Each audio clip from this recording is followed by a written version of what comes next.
আপনি মসজিদের নেতা, নামাজের নেতা নির্বাচন করার জন্য যে পরিমাণ আন্তরিক, যে পরিমাণ উদার, যে পরিমাণ সিরিয়াসনেস আপনার মধ্যে আছে, সমাজের নেতা নির্বাচন করার জন্য কি ওই পরিমাণ আগ্রহ আপনার আমার মধ্যে আছে? নাই। তো আপনার শুধু নামাজের নেতা পরিবর্তন করলেই হবে, নাকি সমাজের নেতাও ঠিক করা লাগবে? কথা বলেন। শুধু নামাজের নেতাই ঠিক করবেন নাকি সমাজেরটাও ঠিক করবেন? বরং সমাজে এমন নেতৃত্ব তৈরি করবেন যে আপনার মসজিদেও নামাজের নেতা হিসেবে পরিচয় দিতে পারে, নেতৃত্ব দিতে পারে, আপনার সমাজেও নেতৃত্ব দিতে পারে, ঠিক কিনা?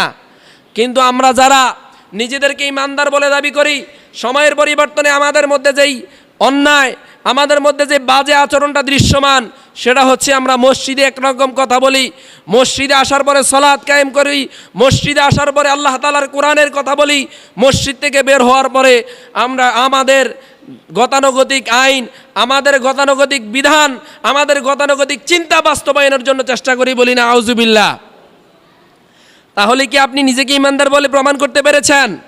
আপনি দাবি করতেছেন যে ইমানদার, আপনি দাবি করতেছেন মুমিন, কিন্তু আপনি মসজিদে নামাজের নেতা নির্বাচন করার জন্য যে পরিমাণ ব্যস্ত, যে পরিমাণ আগ্রহী, যে পরিমাণ সিরিয়াস, সমাজের নেতা নির্বাচনের জন্য আপনার কোনো আগ্রহ নাই।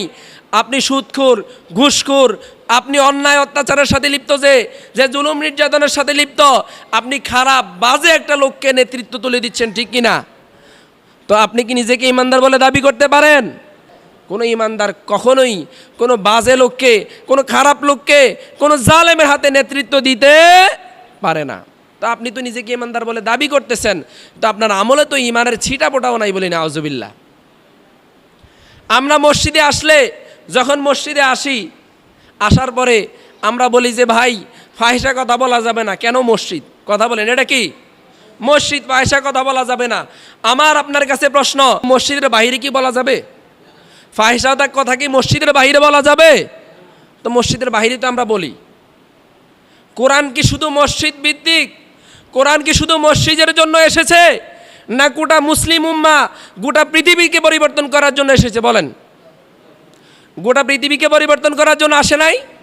তো আপনি শুধু মসজিদের ভিতরে আসলে কোরআনের কথা বলেন, মসজিদের বাহিরে গেলে আপনি আপনার দলের কথা, আপনার বলের কথা, আপনার গোত্রের কথা বলেন। কারণ কি? কারণ আমরা এখনো নিজেকে ইমানদার বলে দাবি করলেও এখনো আমরা ইমানদার হতে পারি নাই।